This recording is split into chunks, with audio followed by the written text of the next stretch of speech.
Alors, bonjour Serge, je suis vraiment très content de te recevoir aujourd'hui puisque j'avais lu la V1 de ton livre il y a quelques temps. Alors, je crois que je l'ai même, je l'ai donné, je crois, à une de mes collègues, c'est pour ça que j'ai pas la V1. Et c'est vrai que tu m'as envoyé la V2. Moi, je suis vraiment content parce que des livres sur la culture client, il y en a pas énormément. Et cette version-là qui a été améliorée et optimisée, bah, j'étais content de commencer à la lire. Alors, j'ai pas encore fini parce qu'il y a quasiment allez, 200 pages, 150 pages, 200 pages. Mais ce qui est bien, c'est que c'est relativement simple à lire. J'aime bien les petits encarts, les petits visuels. Alors, je sais pas si on le voit là, mais il y a des petits visuels aussi de temps en temps, avec le visuel de l'iceberg que j'aime beaucoup, qui vraiment qui matérialise bien ce qu'on appelle le concept de culture client. Donc, j'ai assez un petit peu parlé de moi. Je vais te laisser un petit peu te présenter et présenter ce livre et pourquoi tu l'as écrit. Bonjour Frédéric, merci de m'inviter, hein. Alors, donc moi, je baigne dans la culture client depuis une bonne vingtaine d'années, puisque j'ai créé le cabinet Way Consulting il y a maintenant 23 ans. Après un passé en tant que consultant dans le domaine du CRM, hein. C'était la première vague, fin des années 90, de mise en place des CRM, des fameux CRM. Et à l'époque, je me disais, mais bon, c'est OK, ça fait travailler les consultants, les éditeurs, mais finalement, ça apporte pas beaucoup de valeur aux entreprises. Et pourquoi? Essentiellement parce qu'il y avait une vraie incompréhension de la part des entreprises sur l'objectif de cet outil, ce qu'on pouvait faire avec ce type d'outil. Donc, on a créé Why avec l'idée de dire, bah, avant tout, il faut travailler sur l'humain et les convictions des équipes. Euh, et donc sur la culture client avant de penser organisation et outils. Voilà un petit peu la genèse de Why. On est né à Why Consulting, on est né autour de cette idée qui était un petit peu avant-gardiste à l'époque, qui aujourd'hui est évidemment pleinement d'actualité. Alors pourquoi ce livre? En 2015, je me souviens, certains de mes clients me disaient, ben, culture client c'est très bien, mais pour nous, ça reste intangible. Qu'est-ce qu'on appelle culture client? C'est quoi par rapport à la relation client, l'expérience client? C'est pas très clair. On aimerait quelque chose de plus concret. Donc, l'idée a été de rédiger un livre assez simple sur ce qu'est la culture client, très concrètement, euh, pour les managers, les dirigeants d'entreprise, pour vraiment, entre guillemets, concrétiser ce concept et avoir un livre qui se lit, j'allais dire, dans un TGV, sur un Paris-Lyon, peu sans, peu, ou à peu près, voilà. Donc c'était ça la genèse du bouquin. D'accord. Alors justement, c'est une nouvelle version, la deuxième édition. Donc tu m'as dit 2015. Là, elle vient de sortir. Il y a quoi? Il y a un petit mois. Donc c'était en début, je crois que c'était en début mars ou un truc comme ça. Donc qu'est-ce qui a changé entre la première édition et cette nouvelle édition dans la culture client? Alors, on a rajouté évidemment un chapitre, comme on le fait souvent avec les nouvelles éditions, mais un chapitre sur le projet de mise en œuvre du projet culture client. Voilà, hein. Un manager qui est séduit, il dit bah, OK, mais je fais comment? Quelles sont les étapes? Voilà. Donc, on a rajouté, c'est le dernier chapitre, un sujet sur comment on y va, hein. Quel est le chemin vers l'excellence client? Ensuite, évidemment, on a mis à jour les nombreux exemples, les nombreux cas qui sont cités. Donc, on cite pas mal d'entreprises. Alors, évidemment, on cite que les bons élèves, on ne cite pas les mauvais. Alors, c'est pour ça qu'il y a eu des évolutions, puisque depuis 2015, il y a des entreprises qui ont évolué pas forcément dans le bon sens, suite à un changement de management qui met davantage l'accent sur le financier. Il y a eu des sociétés qui se sont fortement dégradées. Voilà, on n'en parle plus. Voilà, on le détaille. Ouais, puis c'est vrai qu'on voit ça quand il y a une culture client, souvent les clients sont plutôt satisfaits. Quand il y a une focus sur le chiffre d'affaires, on voit tout de suite les avis clients, les retours clients sont négatifs et petit à petit ça effrite l'image de marque et surtout ça effrite les marges. Et à plus ou moins long terme, forcément cet aspect trop focus sur l'argent, le court terme, forcément ça va au détriment de l'expérience client et forcément les clients insatisfaits, ils vont faire un bouche-oreille négatif, ils vont en parler aux autres et les gens vont partir de l'entreprise. Ils vont se dire, mais de toute façon, on s'en fout des clients. Ce qu'il faut, c'est rentrer du pognon, rentrer de la marge, et forcément, ça dégrade la relation client. Exactement, exactement. Et donc, ça touche vraiment toute l'entreprise et ça touche la manière dont l'entreprise va exprimer sa propre stratégie. C'est vrai, je dis souvent que dans l'ancien monde, on était sur des stratégies créatrices de valeur pour les actionnaires, et maintenant, c'est plus possible. Alors, les entreprises doivent être sur des stratégies qui créent de la valeur pour le client, l'actionnaire étant celui qui va bénéficier de ce positionnement. Et là, effectivement, on travaille beaucoup aujourd'hui, depuis quelques années, avec les directions générales pour changer complètement cette logique stratégique. Donc, on voit que c'est quand même une opération d'assez longue haleine. Voilà. Alors, ce qui a changé également, c'est qu'on a développé tous les aspects RSE, développement durable, qui ont pris une importance, je vais dire peut-être pas nouvelle, mais une importance beaucoup plus grande qu'en 2015, où on était encore un petit peu dans le greenwashing. Et puis aussi, il y a eu la crise Covid, et on a développé l'aspect collaborateur. C'est qu'on ne peut pas mener un projet client avec succès si on n'a pas l'ensemble des collaborateurs derrière soi. Or, aujourd'hui, la crise Covid a révélé un certain nombre de malaises dont on parle dans le bouquin et qui demandent à ce que l'approche managériale d'animation des équipes soit complètement revue. Donc, on en parle largement dans le bouquin. Ouais. Alors justement, ton livre, donc c'est une culture client, mais le sous-titre, c'est l'ultime différenciation entre les entreprises. Alors, pourquoi, c'est une question qui peut paraître bête, hein, mais pourquoi la culture client est l'ultime différenciation entre les entreprises? En fait, c'est très simple. Le client, c'est la raison d'être de l'entreprise. Il n'y en a pas d'autre. Il n'y a pas d'entreprise s'il n'y a pas de clients, s'il n'y a pas d'utilisateurs, etc. Et c'est vrai qu'en se connectant au client, on est à l'origine, on voit tout de suite toutes les évolutions du marché. On est capable de voir les décalages, les nouvelles habitudes des clients, les nouvelles problématiques chez les clients qui apparaissent. Et donc, on est capable de réagir très tôt et de réagir avant la concurrence. Voilà. Donc, le vrai sujet, c'est comment on crée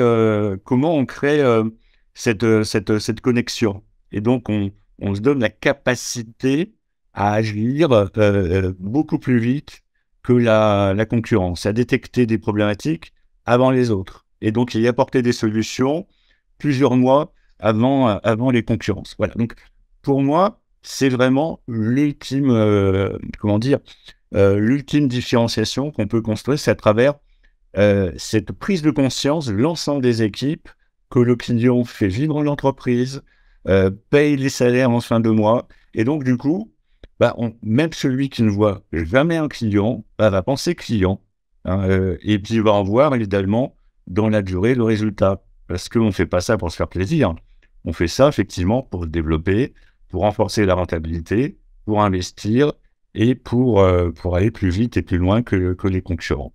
D'ailleurs, c'est un développement qui est intéressant, mais à se retrouver de façon ultime dans une situation de monopole. Pourquoi? Parce que petit à petit, on est plus performant que les concurrents, et on les rachète. Mais si on garde bien une culture client forte, le client il va se dire finalement, je n'ai pas le choix, je passe par vous aujourd'hui, mais vous me traitez comme si vous étiez en concurrence permanente. Et c'est ça la culture client. Alors, est-ce que tu auras justement un exemple? Parce que c'est vrai que ça fait un petit peu rêver de se dire, voilà, avec ma culture client, mes collaborateurs, ce que je fais vivre aux clients, je veux vraiment me différencier. Est-ce que tu pouvais nous donner un ou deux exemples d'entreprises qui ont vraiment réussi à mettre en place là, alors pas jusqu'à forcément cet aspect de monopole, de fait, mais est-ce qu'il y a vraiment une entreprise qui a vraiment mis en avant sa culture client comme étant, waouh, c'est eux, voilà. Il y a quelques exemples célèbres aux États-Unis dont je parle dans le livre, mais si on prend l'entreprise de la personne qui m'a fait vraiment l'honneur de signer la préface, qui est Corsica Linea. Alors, Corsica Linea, c'est un opérateur de transport entre le continent et la Corse et le Maghreb, et c'est en fait l'ancienne SNCM que tout le monde connaît négativement, puisque c'était une entreprise qui, dans les années 2000, a rencontré quand même pas mal de problématiques. On s'en souvient tous. Ça a été repris par des entrepreneurs en 2016, avec le focus client en ligne de mire. C'est-à-dire qu'ils ont reconstruit toute l'entreprise autour du client. Et ce qui est extraordinaire, c'est que depuis, cette entreprise n'a pas cessé de prendre des parts de marché à ses concurrents, de se développer, mais a été rentable dès 2016 d'ailleurs. D'un point de vue financier, c'est assez épatant. Voilà. Donc, c'est un exemple où on a repris une entreprise un petit peu ancienne qui est en difficulté, voire qui était de plus en plus évitée par les clients, et on en a fait un succès parce qu'on a placé le client au centre de toutes les préoccupations. Donc, sur les bateaux, et puis sur les quais, et puis voilà. Alors, les clients particuliers, mais aussi les clients collectivités locales qui utilisent ces services, les clients transporteurs routiers qui utilisent aussi les bateaux pour transporter les marchandises, etc. Voilà. Donc, c'est un vrai succès. Alors, et qu'est-ce qu'ils ont fait? Parce que c'est de la communication, ce sont de la formation. Qu'est-ce qu'il y a eu de manière concrète pour faire changer cette culture? Parce que comme tu l'as dit, la SNSM, pour moi, c'était les grèves, les dockers, les bateaux qui étaient bloqués. Donc plutôt une orientation, on est au service public, etc. Donc moins cette orientation client. Un ou deux exemples de ce qui a été mis en place pour faire changer cette mentalité et faire une entreprise qui est orientée client, customer centric? Bon, le premier levier, il est managérial. C'est-à-dire, c'est passer du temps avec les équipes pour leur expliquer. Hein. Et donc, énormément, le nouveau DG a passé les 6 premiers mois sur les bateaux, à expliquer son projet d'une façon très transparente et très simple. Et en expliquant pourquoi le client allait être finalement la bouée de sauvetage de cette compagnie. Euh, et, et petit à petit, effectivement, la conviction s'est répandue dans les équipes. Puis dans les bateaux, il y a eu des relais de cette conviction qui sont apparus. Et voilà comment l'histoire a commencé. Mais c'est beaucoup de temps à passer pour expliquer ce qu'on veut faire. Le deuxième point, effectivement, qui a été très intéressant, c'est le point de vue du client. C'est-à-dire être connecté en permanence au point de vue du client. Donc, il n'y a pas une traversée sans qu'on demande au client un petit peu ce qu'il a aimé ou ce qu'il a détesté et pourquoi il l'a détesté. Donc, et je vais dire, ça fonctionne. Pourquoi? Parce que c'est une attention sincère de la part des équipes qui vont aller interroger les clients. Voilà. On sent, les clients sentent très vite la sincérité parce que c'est passé, ça y est, dans la culture. Hein, le client, c'est important et tout le monde le sait, y compris celui qui n'est pas en contact direct avec les clients. Ouais, c'est un très bon exemple. Mais justement, dans ton livre, tu as un chapitre qui est assez intéressant qui explique comment imaginer des solutions qui vont enchanter le client. C'est vrai que l'enchantement du client, c'est quelque chose qu'on aime bien. Alors bien sûr, faut bien sûr satisfaire ses besoins essentiels. Mais le chapitre 4 là-dessus, je trouve qu'il fait une vingtaine, une vingtaine de pages là-dessus, segmenter, prioriser les offres spécifiques du sur-mesure. Dis-moi un petit peu comment justement ce que tu préconises pour mettre en place des solutions qui vont enchanter les clients et aller au-delà de la simple satisfaction. Alors, il y a tout l'aspect relationnel qui est important, que je développe d'ailleurs dans un des premiers chapitres, mais il y a des fondamentaux dans la relation. Il n'y a pas besoin d'aller interroger les clients pour savoir qu'ils apprécient qu'on puisse les écouter, qu'ils apprécient un client, une entreprise qui va leur fournir de l'information utile, qui va reconnaître ses erreurs aussi, parce qu'aucune organisation n'est parfaite, etc., etc. Il y a un certain nombre comme ça de fondamentaux qu'il faut implémenter dans la relation qu'on a avec les clients. Donc ça, c'est déjà un premier point. Deuxième point, comme je dis, il faut passer du temps avec le collaborateur pour leur expliquer le projet, pour qu'ils comprennent le sens qu'on veut donner à l'entreprise, parce que le client donne du sens. On sait pourquoi on travaille quand on a un projet client. On ne travaille pas pour un actionnaire, ça n'a aucun sens pour un salarié. Mais travailler pour un client qui va exprimer vraiment sa satisfaction, ça a un sens important. Au même titre qu'il faut passer du temps avec les collaborateurs, il faut passer du temps avec les clients pour aller les écouter, tout simplement, comprendre un petit peu leur métier, comprendre leurs problématiques, comprendre aussi leurs points de douleur.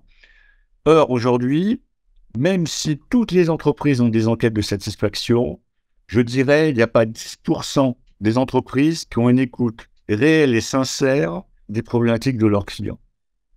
Alors, passer du temps chez un client pour comprendre un petit peu ce qui se passe, comment ce qu'on livre est incorporé dans une chaîne client, comment voir un petit peu les difficultés que le client peut rencontrer. Ça, passer du temps à faire ça, c'est faire émerger des nouvelles idées. Mhm. Et donc, du coup, faire des propositions qui vont vraiment contribuer à rendre le client plus performant. Hein. Donc, non seulement ils sont bien traités parce qu'il a vraiment, on a implémenté les fondamentaux d'une relation de confiance, mais en plus, on a des solutions qui vont amener de la valeur au client, lui faire gagner du temps, de l'argent, voir si on est en B2B, l'efficacité sur son propre marché. Voilà.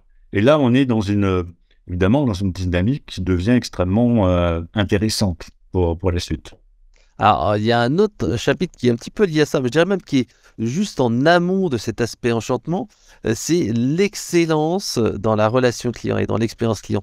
Ça, c'est un chapitre qui fait quasiment allez, une quinzaine de pages aussi dans le livre. Comment peut-on faire et comment fait-on? Quels sont tes conseils clés pour miser l'excellence opérationnelle dans la relation client? Parce que c'est vrai que on se dit bien si on n'est pas sur les fondamentaux, enfin si on répond pas déjà aux fondamentaux, aux attentes essentielles du client, bah, ça ne marchera pas, on n'arrivera jamais à l'enchanter, à avoir un client qui va faire un waouh. Comment, quels seraient pour toi les trois conseils clés? Alors, les trois conseils clés, déjà, c'est de revoir l'organisation. Donc, c'est pour ça que c'est quand même un projet d'entreprise qui est assez ambitieux. Mais souvent, on a des organisations qui sont très silotées et organisées métiers, et non pas organisées selon les marchés, les types de clients qu'on veut servir. Par exemple, je donne un exemple, on a une équipe de commerciaux un petit peu polyvalent, alors qu'on va servir le domaine de la banque, on va servir le domaine des opérateurs télécoms. Donc, on aura du mal à avoir des équipes qui vont parler le même langage que le client.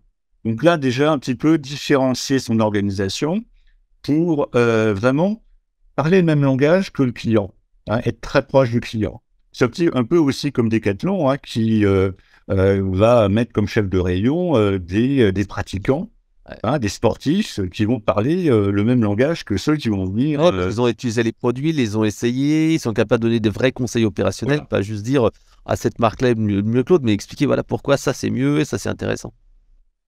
Après, une fois qu'on a fait ça, c'est vraiment revoir, ce que je dis toujours, les processus relationnels finalement. Alors, processus, c'est un gros mot pour moi, mais il faut quand même un petit peu d'organisation euh, et de fonctionnement. Donc, revoir pour voir si on intègre bien ces fondamentaux de la relation client finalement. Hein, souvent, on met en place des processus et on oublie d'intégrer les attentes fondamentales, les attentes relationnelles fondamentales des clients. Je donne un exemple, par exemple, une société d'assurance qui supprime des agences de proximité pour des raisons économiques et qui veut mettre en place un centre d'appel. Eh ben, intégrer les besoins relationnels des clients, c'est de dire, voilà, on va avoir un premier niveau où on va écouter le client pour bien comprendre sa problématique. On va le mettre ensuite en relation avec quelqu'un qui va pouvoir prendre en charge sa problématique. Mais la personne qui a réceptionné l'appel va expliquer à celui qui va résoudre l'appel la situation du client, le client étant au bout du fil, donc le client n'ayant pas à se répéter. Et puis celui qui va résoudre l'appel va se présenter et va donner un numéro de téléphone direct en disant je serai votre interlocuteur le temps de résoudre effectivement votre demande.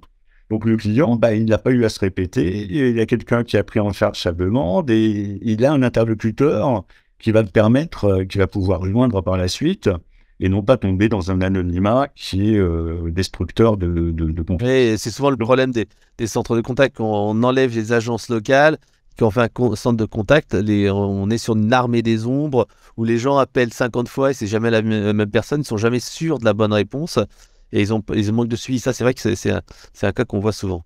voilà, donc c'est quelque chose qu'on peut organiser et dimensionner, hein, et qui va apporter énormément de valeur. Dans l'exemple que je cite, non seulement on n'a pas perdu de clients, mais on a eu un churn rate qui a diminué, c'est-à-dire un taux de rotation client qui a forcément diminué. En fait, on répondait mieux aux attentes relationnelles à travers ces centres de contact et ce fonctionnement bien étudié que dans l'ancienne organisation où le chargé de clientèle n'était pas forcément disponible.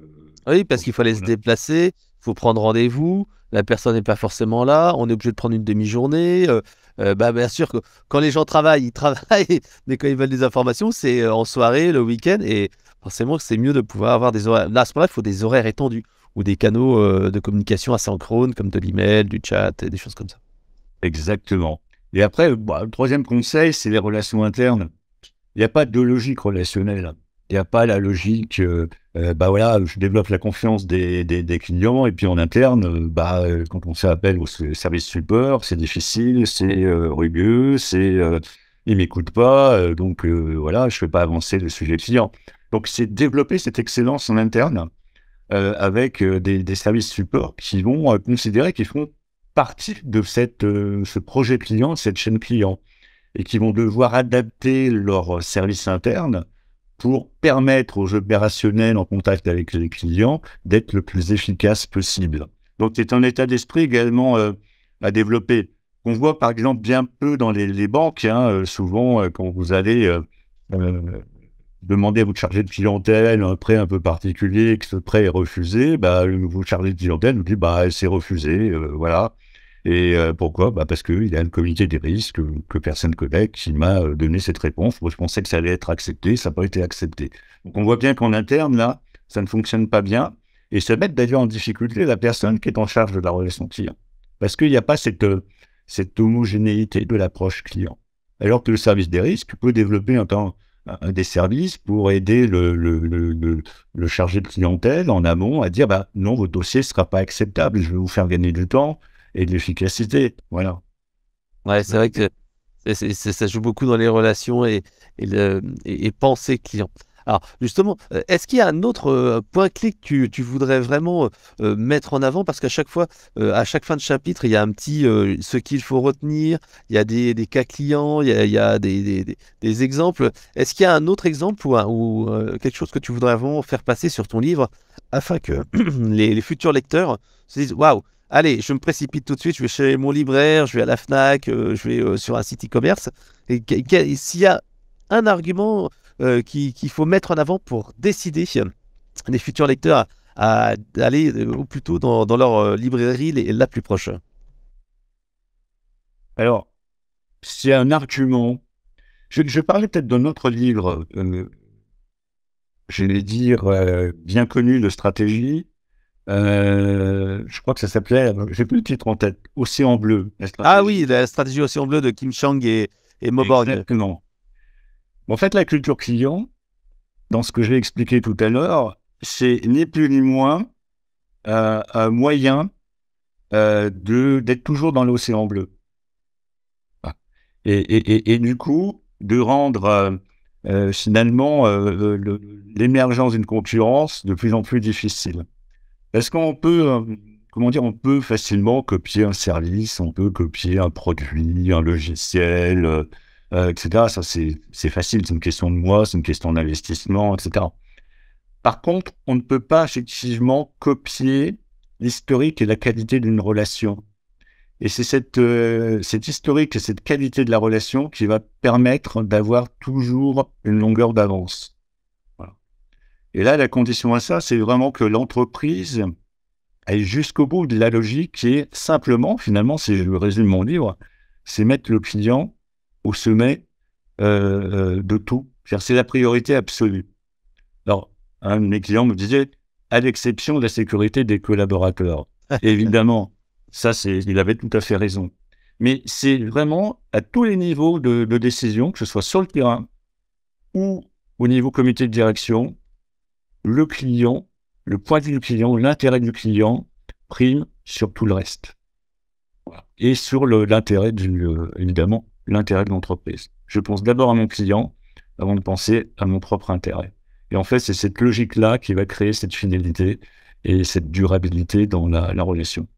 Ouais, c'est vrai que j'aime bien cette parole-là parce que c'est lorsqu'on a animé une conférence au Salon Stratégie Client avec la Massif, là, il y a 3 semaines de cela, c'est vrai qu'ils nous ont dit qu'ils avaient le comité réclamation. C'est-à-dire qu'en fait, bon, bien sûr, il y a le process classique quand un client il n'est pas content, il fait une réclamation. Et si ça monte encore une fois, si ça escalade, et ben en fait, il y a ce comité de réclamation qui rassemble à la fois des assurés et des gens de la Massif.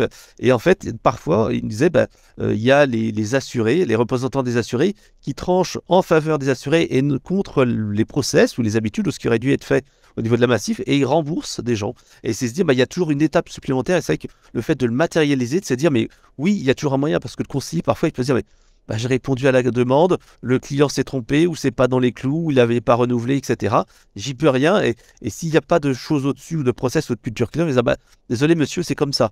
Par contre, si on se dit, bah, regardez, il y a ce comité, bah, moi, je peux rien faire de mon côté, mais il y a ce comité réclamation qui existe, et avec des personnes, alors bien sûr, dans 100% des cas, ça passera pas pour le client, mais dans certains cas, ça passera. Et ça, en fait, ça permet de se dire, mais ouais, le client, il compte vraiment pour moi. Exactement. Et c'est cet élément de souplesse qui est très important. Dans le secteur des assurances que tu cites, par exemple, c'est cette capacité euh, à répondre positivement suite à un sinistre. C'est le premier sinistre depuis 10 ans. On va pas pénaliser la personne. Ça arrive. Et ça, c'est quelque chose qui est apprécié et qui rentre dans le processus de fidélisation très, très fortement. Mais souvent, on est dans des entreprises qui sont dans leur process, qui sont quand même axés avant tout sur leurs propres intérêts et pas sur les intérêts de leurs clients. Ouais, et puis là, le client, comme tu le dis, si on lui dit, ça fait 10 ans que vous n'êtes pas là, bon, enfin, vous êtes client, vous n'avez pas eu de problème, là, exceptionnellement, on va vous accorder. Le client, forcément, il va dire, non, mais je reste encore sur cette entreprise et je vais en parler aux autres et je vais avoir un bouche-oreille positif là. C'est là où on aura l'effet waouh, quoi. On a envie de parler des clients ou des fournisseurs ou des commerces qu'on trouve extraordinaires de ce point de vue-là, parce qu'on se sent reconnu en tant que client. On sent bien que on est la raison de vivre du fournisseur ou de petits commerces, mais généralement les petits commerces sont bien compris. Alors, si pour finir cet entretien, est-ce que tu peux nous dire quelques mots de plus sur toi et White Consulting? Parce que tu as brièvement rappelé en fait la création du cabinet il y a 23 ans. Est-ce que tu peux nous dire ce que tu fais, donc de la culture client, de l'accompagnement? Dis-nous un petit peu plus sur White Consulting. Alors, nous, on aide justement l'entreprise, si je reprends le titre du livre, à se différencier à travers non pas son cœur de métier. Là, on n'a aucune compétence, enfin, métier, j'allais dire. Il faut être bon sur son métier de base, hein, il faut avoir le bon produit, le bon service, au bon niveau de prix. Ça, c'est un fondamental, mais c'est pas différenciant. Donc, on aide l'entreprise, on accompagne l'entreprise dans la construction de cette différence à travers cette relation. Donc, souvent, ça passe d'abord par des processus d'écoute extrêmement élaborés, impliquant fortement les collaborateurs, les managers. Et c'est un point de départ. Parce que, bah, du coup, on va mettre l'entreprise en position d'écoute réellement, c'est-à-dire au-delà des enquêtes classiques qu'on peut mener, qui sont utiles, mais on va vraiment faire entrer la voix du client au cœur de l'organisation. Et aider l'entreprise finalement à comprendre ce que disent les clients, ce que veulent les clients. Donc là, on a des clés, et c'est White Consulting qui a capitalisé là-dessus depuis des années. On a des clés de compréhension qui vont permettre à l'entreprise de mettre en place les bonnes actions. Donc, notamment, construire cette relation dans le temps, être beaucoup plus proche des clients. Et finalement, c'est important parce que si on laisse faire les entreprises, dire, le client n'était pas content parce que le produit n'était pas de bonne qualité. Ah bah, il faut faire des produits encore de meilleure qualité. Bah, peut-être pas. Le sujet, c'est comment on a géré le produit de mauvaise qualité. Hein, et comment on a transformé, pour reprendre le motto de la marque, le pépin en pépite, quoi. Hein, et c'est ça le vrai sujet, en fait. Et c'est ça qui va créer la fidélité. C'est pas le fait d'avoir le produit parfait. Faut être dans son marché, évidemment. Mais c'est pas ça qui va différencier, effectivement, Ouais, c'est votre rendez-vous lors des moments de vérité et savoir traiter un client avec égard quand il le mérite et quand il a vraiment fait un besoin. C'est là qu'il faut avoir cette volonté client, quoi, cette orientation client. Il faut avoir ces repères-là, ouais. Ok, et donc si on veut en savoir plus, on va sur quel site internet? On va le site de Y, hein, www.consulting.com. Donc là, vous verrez, donc on intervient sur ces processus d'écoute, après sur le développement des comportements clients qui vont générer des comportements qui vont générer la confiance. Hein, et c'est important parce que souvent, nous, on travaille Notre corps de cible, depuis le début, même si c'est de plus en plus divers et varié, mais c'est quand même les grandes entreprises B2B à fort contenu technologique qui ont une vraie culture technique et qui ont longtemps travaillé sur des monopoles, voilà, et qui se retrouvent maintenant face à de la concurrence. Donc voilà, comment on développe effectivement une orientation client, comment le management peut être moteur de ça. Et puis après, sur les pratiques commerciales, sur aussi l'élaboration d'un projet stratégique autour du client, on accompagne de plus en plus les directions en général. Et puis par rapport au livre, d'ailleurs, on a une demande qu'on fait maintenant assez fréquemment, c'est que c'est le diagnostic de la culture client. Finalement, par rapport à toutes les bonnes pratiques que vous nous conseillez, on en est où? Voilà. Donc ça, on fait ça, ça permet effectivement ensuite de fournir assez simplement des plans d'action d'amélioration des entreprises. Voilà. Donc, cabinet d'une dizaine de personnes en France, et puis une soixantaine de consultants indépendants qui nous accompagnent dans le monde, puisqu'on a des clients qui sont très internationaux. Donc, on les accompagne partout où il faut. Merci Serge. Je te remercie pour cette interview passionnante et donc n'oubliez pas, vous pouvez retrouver le livre Culture Client, l'ultime différenciation entre les entreprises, donc chez Votre Libraire et précipitez-vous. Il y a quasiment 160 pages de bons conseils pour diffuser une culture client dans son entreprise. À bientôt. Merci Frédéric. Au revoir.